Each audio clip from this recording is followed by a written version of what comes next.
Computer parts के अलावा मेरी बात ध्यान से कान खोलकर सुनना कि कंप्यूटर पार्ट्स के अलावा सिर्फ एक स्क्रू ड्राइवर और कुछ इन्फॉर्मेशन की ज़रूरत होती है अपना एक खुद का कंप्यूटर बिल्ड करने के लिए। लेकिन ज़्यादातर लोग यही गलती कर देते हैं कि वो अपना कंप्यूटर किसी दुकान से जाकर बिल्ड करवा कर चले आते हैं, जो कि कोई गलत बात तो नहीं है, बट वो सिर्फ इसीलिए जाकर बिल्ड करवाते हैं क्योंकि उन्हें लगता है कहीं मैं वायरिंग गलत ना कर दूँ, कहीं कोई पार्ट्स गलत तरीके से ना लगा दूँ, अगर मैं लगा दूँ कंप्यूटर बिल्ड भी कर दूँ तो कंप्यूटर चले या ना चले। सिर्फ यही डर रहता है उनके मन में कि वो जाकर अपना कंप्यूटर किसी और से बिल्ड करवा कर चले आते हैं। लेकिन इस वीडियो के बाद तुम सभी खुद एक्सपीरियंस कर पाओगे कि कंप्यूटर खुद से बिल्ड करना कितना इजी काम है और तुम बेकार में ही जाकर अपना कंप्यूटर किसी दुकान से बिल्ड करवाते हो। लेकिन स्टेप बाय स्टेप गाइड की तरफ बढ़ने से पहले हम जल्दी से 2-3 पॉइंट्स निपटा लेते हैं जो कि जानना जरूरी है और वो बाद में हमें काम भी आने वाला है।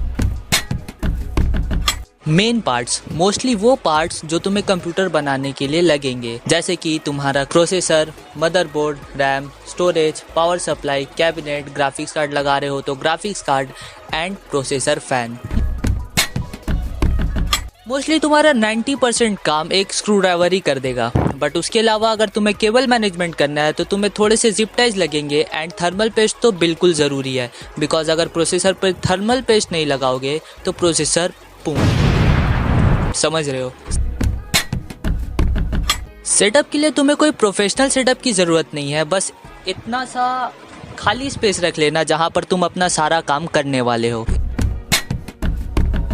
इस पॉइंट को मैं इस वीडियो के लिए स्किप कर रहा हूँ बिकॉज इसके ऊपर मैं एक डेडिकेटेड वीडियो बना दूंगा जिसमें मैं ये समझा दूंगा कि कंपैटिबिलिटी क्या होती है और बॉटलनेक क्या होता है। तो हम सीधा स्टेप बाय स्टेप बिल्ड की तरफ बढ़ते हैं। मदरबोर्ड प्रिपेयर करने के लिए हमें motherboard, processor, RAM, CPU fan और थर्मल पेस्ट की ज़रूरत पड़ेगी। तो हमें करना क्या है, कुछ नहीं करना है, बस ये जो मदरबोर्ड है इसमें सबसे पहले हमें प्रोसेसर लगाना है। ये हमने ब्रैकेट खोल दिया। अब प्रोसेसर लगाना कैसे है, ये प्रोसेसर है, इसमें गोल्डन एरो दिख रहा है, ये वाला, ये जो गोल्डन एरो है इस पे एक एरो बना हुआ रहता है मदरबोर्ड के ऊपर, यहाँ पर एक एरो बना हुआ है, इस एरो से हमें मिलाना होगा तभी जाकर हमारा प्रोसेसर सही से बैठेगा। तो हमें इस एरो के साथ मिलाकर बस प्रोसेसर ऐसे रख देना है। अब ये हिल रहा नहीं है, बैठ गया प्रोसेसर। अब हम इसका ब्रैकेट बंद कर देते हैं। थोड़ा सा प्रेशर लगेगा, ऐसा लगेगा कि टूट ही गया, बट टूटता नहीं है ये कभी। तो ये प्रोसेसर हमारा बैठ गया। अब हम इस पे अपना सीपीयू फैन लगाएंगे। सीपीयू फैन कैसे लगाना है, यहाँ पे एरो बना हुआ है सीपीयू फैन के ऊपर, ठीक है।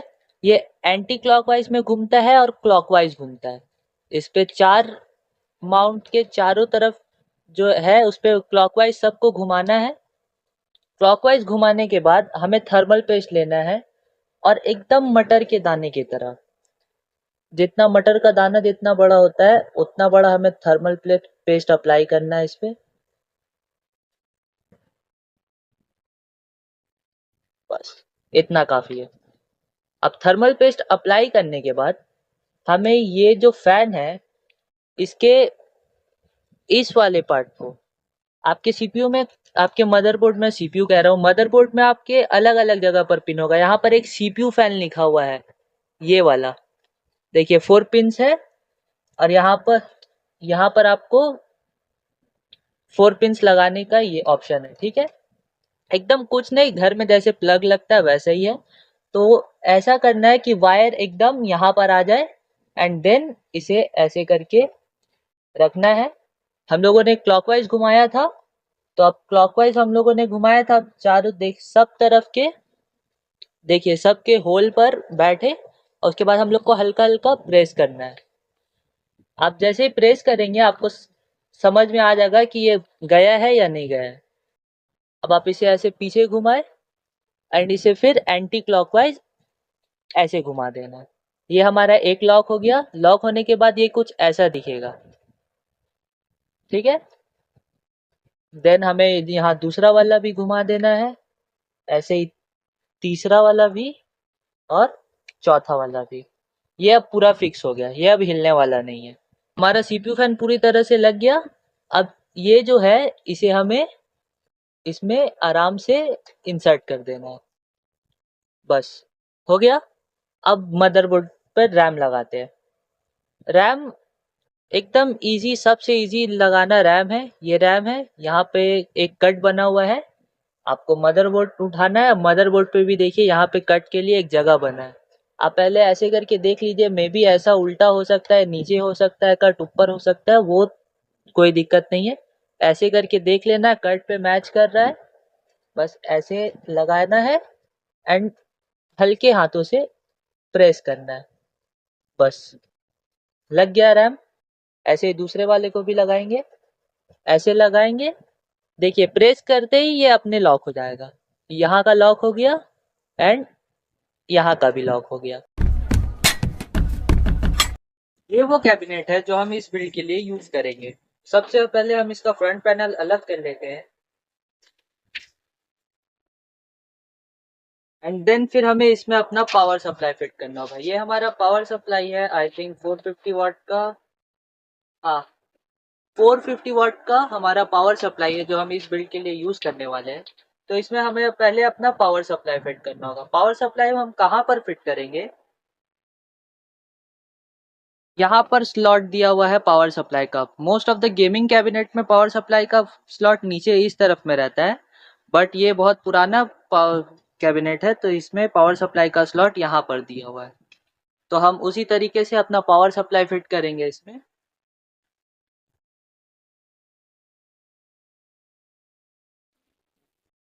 पावर सप्लाई लिया हमने एंड यहाँ पर 4 होल रहते हैं और यहाँ कैबिनेट में भी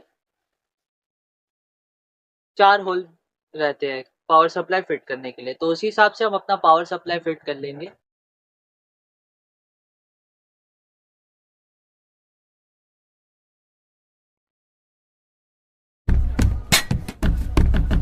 हमने पावर सप्लाई तो लगा लिया है।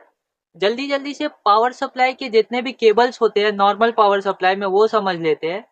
तो सबसे पहले आता है ये साटा पावर केबल।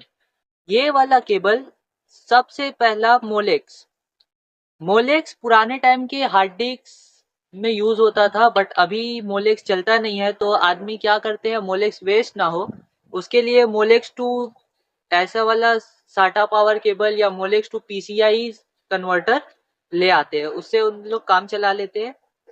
ये वो साटा पावर केबल है जो हमारे एसएसडी या हार्ड डिस्क को पावर देगा।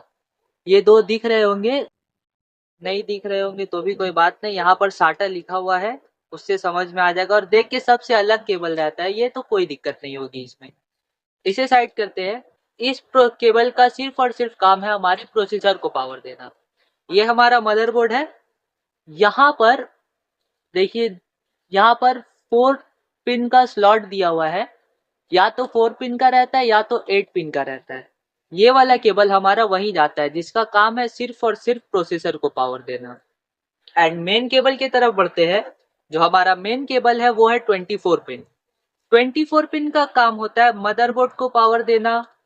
मैं आपको दिखला देता हूँ, ऐसे आपको नहीं समझ में आएगा। 24 पिन यहाँ पर लगता है, ठीक है, यहाँ पर 24 पिन लगता है। 24 पिन का इतना बड़ा स्लॉट रहता है। 24 पिन का काम रहता है रैम को पावर देना, मदरबोर्ड को पावर देना, जितने भी पोर्ट्स वगैरह होते हैं मदरबोर्ड में उन्हें पावर देना। एंड अगर आपके ग्राफिक्स कार्ड में पीसीआई केबल नहीं लगता है तो ये जो ग्राफिक्स कार्ड का स्लॉट है यही आपके ग्राफिक्स कार्ड को पावर देगा, जो 24 पिन करता है। 24 पिन का काम ही है कि आपके मदरबोर्ड में जितने भी कंपोनेंट्स लगते हैं प्रोसेसर को छोड़कर उन सब को पावर देना। मैं एक चीज और दिखला देता हूँ, अगर आप नया कैबिनेट लोगे तो आपको कैबिनेट के साथ कुछ ऐसा मिलेगा, ठीक है। ये आपको कैबिनेट के अंदर इंसर्ट करना पड़ता है। ऐसे होल्स, काफी सारे होल्स रहते हैं, उसमें आपको लगाना पड़ता है जिसमें आपका मदरबोर्ड लगेगा। जल्दी से हम मदरबोर्ड को कैबिनेट में फिट कर लेते हैं, उसके बाद हम वायरिंग करेंगे। लेकिन मदरबोर्ड लगाने से पहले जो सबसे मेन काम होता है वो होता है आईओ शीट फिक्स करना। यहाँ पे कैबिनेट के पीछे एक खाली स्पेस मिलता है जिसमें हमें इस आईओ शीट को लगाना पड़ता है। ये सब मदरबोर्ड का अलग अलग होता है, तो इसे कुछ नहीं करना होता है, बस ऐसे आप कैबिनेट के पीछे से ले जाकर इसमें इस तरह से पॉप कर दो, बस। ये आईओ शीट हमारा लग गया। एंड अब इस आईओ शीट में हमें अपना मदरबोर्ड ऐसे करके बैठाना पड़ता है एंड देन उसके बाद जितने भी स्क्रूज है उसे टाइट करना पड़ता है।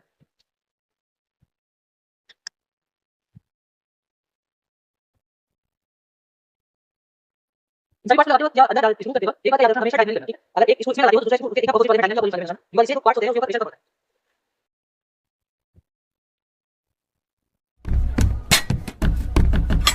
अब हम अपने कंप्यूटर में वायरिंग करेंगे। वायर्स मैंने आपको पावर सप्लाई के तो वायर्स समझा दिए थे, जितने भी पावर सप्लाई में वायर्स होते हैं वो तो मैंने आपको समझा दिए थे, बट कैबिनेट के भी कुछ वायर्स होते हैं। कैबिनेट के वायर्स क्यों होते हैं? क्योंकि ये जो फ्रंट पैनल है इसका यूएसबी, इसका ऑडियो जैक, इसका माइक वाला जैक, जो भी है, इसका रीसेट स्विच है, इसका पावर स्विच है, इसका भी एक केबल होता है, वायर्स होता है। तो इसका वायर मैंने यहाँ निकाल कर रखा है।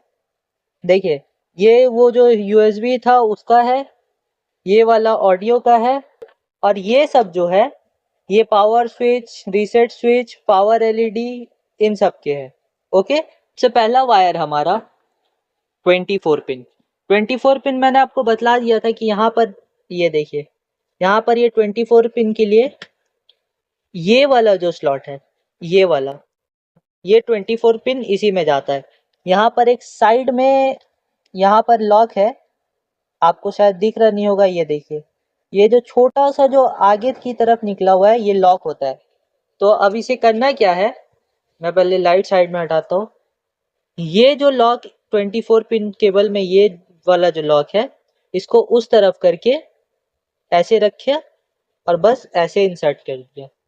थोड़ा सा प्रेशर आपको एक्स्ट्रा लगाना पड़ेगा क्योंकि 24 पिन पावर में थोड़ा सा एक्स्ट्रा प्रेशर लगता है। बस 24 पिन पावर हमारा सेटल हो गया। अब इसे हम आराम से कैसे भी करके रख देंगे। उसके बाद हम लगाएंगे अपना सीपीयू को पावर देने वाला केबल। अब इसमें दो केबल है और सीपीयू में एक ही केबल लगेगा। तो आप चाहे तो आप ये वाला लगा लीजिए एक, या चाहे तो ये वाला लगा लीजिए एक। बट उसमें भी एक कैच है कि ये वाला जो केबल है इसका डिज़ाइन अलग है और ये वाला जो केबल है इसका डिज़ाइन अलग है। तो मोस्टली तो फर्स्ट वाला केबल ही लग जाता है। तो मैं आपको लगा कर दिखला देता हूँ। यहाँ पर ये वाला जो स्लॉट दिख रहा है ये यहाँ पर लगेगा। तो हम मोस्टली फर्स्ट वाला ही केबल लग जाता है, तो मैं फर्स्ट वाला ही लगा देता हूँ। इसमें भी ऐसा ही लॉक रहता है, लॉक सिस्टम देख सकते हैं आप, ऐसा लॉक सिस्टम रहता है। तो ऐसे बस इसे ऐसे रखना है और ऐसे इंसर्ट कर देना है और ये वाले केबल को ऐसे कर देंगे। बस मोस्ट ऑफ द पीपल जिस केबल में डरते हैं, मतलब जो सोचते हैं कि कैसा ब्लास्ट हो जाएगा पीसी, खराब हो जाएगा पीसी, बस यही दो केबल। और आप कुछ भी केबल को कैसे भी लगा लो, कुछ भी कर लो, अगर गलत भी होता है तो भी कोई टेंशन वाली बात नहीं है। अब हम जल्दी से ऑडियो केबल, यूएसबी केबल भी लगा लेते हैं। ये हमारा ऑडियो केबल है, केबल पे भी लिखा हुआ रहता है, यहाँ पे आप देख सकते हैं। तो मदरबोर्ड पे भी लिखा हुआ है, यहाँ पर ऑडियो लिखा हुआ है, यहाँ यूएसबी 1, यहाँ यूएसबी 2 लिखा हुआ है। तो ये ऑडियो केबल है, तो इसे हमें ऑडियो केबल को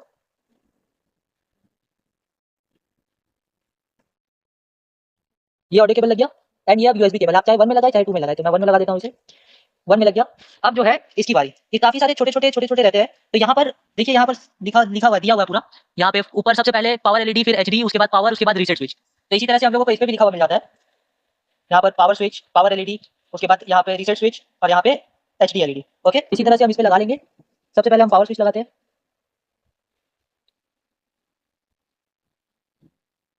उसके बाद एचडी एलईडी लगाते हैं,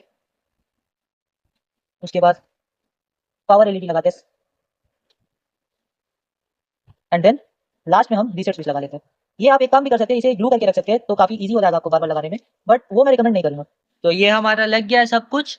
बस ये जितना हमने वायरिंग किया, हमारे पूरे कंप्यूटर के लिए इतनी ही वायरिंग जरूरी है बस। और ये जो हमारे ये दो केबल बच गए, ये मैं जब हार्ड डिस्क इसमें इंसर्ट करूंगा तो ये हार्ड डिस्क में लगेगा। ओके, मेरे पास एक वीडियो कार्ड भी है, तो मैं वीडियो कार्ड भी लगाऊंगा बिकॉज मेरा मॉनिटर VGA केबल सपोर्ट नहीं करता है। एंड ये जो मदरबोर्ड है H81, इसमें HDMI केबल है नहीं, HDMI का स्लॉट है नहीं। तो हम इसमें एक वीडियो कार्ड भी लगाएंगे, तो आपको वो भी पता चल जाएगा कि आप वो कैसे लगाते हैं।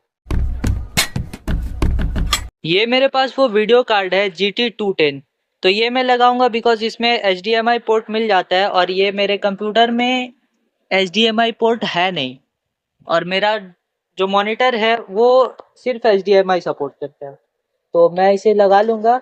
ये जो PCI स्लॉट है, और इसको जैसे हमने रैम मिलाया था कट्स, मतलब रैम लगाया था कट्स मिलाकर, वैसे ही इसे भी हम लोग लगा लेंगे वैसे उसी तरीके से।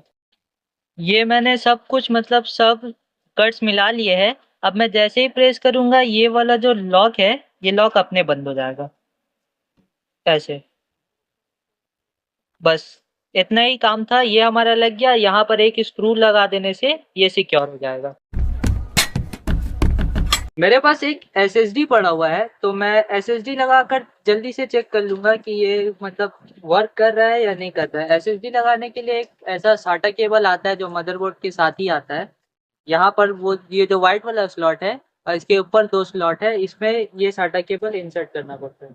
तो यहाँ पर भी चैनल वैसे ही बना हुआ रहता है, तो इसे ऐसे करके बस अंदर प्लग किए एंड SSD में यहाँ पर एक SATA केबल, और ये जो SATA पावर केबल है, ये एक SATA का पावर केबल। ये हमने SSD तो लगा लिया है, और यहाँ पर जितने भी इसके केबल लगाने थे, पावर सप्लाई के एक केबल, और यहाँ पर HDMI हमने अपना इसमें लगा लिया वीडियो कार्ड में। अगर आप ग्राफिक्स कार्ड लगाते हो तो मेक श्योर करना कि आप अपना डिस्प्ले वाला कनेक्शन हमेशा ग्राफिक्स कार्ड में लगाओ। ओके, तो अब हम इसे ऑन करते हैं, पावर ऑन। वेल डन, ये ऑन हो गया और यहाँ पर डिस्प्ले भी आ गया है। मेरे SSD में विंडोज वगैरह इंस्टॉल थे और कुछ सॉफ्टवेयर्स भी इंस्टॉल थे, तो सब कुछ इस पे आराम से आ रहा है। देख सकते हो ये जो पूरा केबल है ये इसमें लगा हुआ है, हमारा वीडियो कार्ड वर्क कर रहा है, हमारा फैन वर्क कर रहा है, हमारा पावर सप्लाई का जो फैन है वो वर्क कर रहा है। एक कंप्यूटर बिल्ड करने में बस इतनी ही मेहनत लगती है, और बस इतना ही वायरिंग, मतलब 2 ही वायर होते हैं जिसे सही जगह पर लगाना पड़ता है। बाकी सब आप कहीं भी लगा लो, आप लगाते लगाते सीख जाओगे, उसमें कोई दिक्कत नहीं। एंड कंपैटिबिलिटी एंड बॉटलनेक के ऊपर जो वीडियो है, डेडिकेटेड वीडियो जो मैं बनाऊंगा, वो बहुत ही जल्द इस चैनल पर आ जाएंगी, तो मेक श्योर सब्सक्राइब कर लो।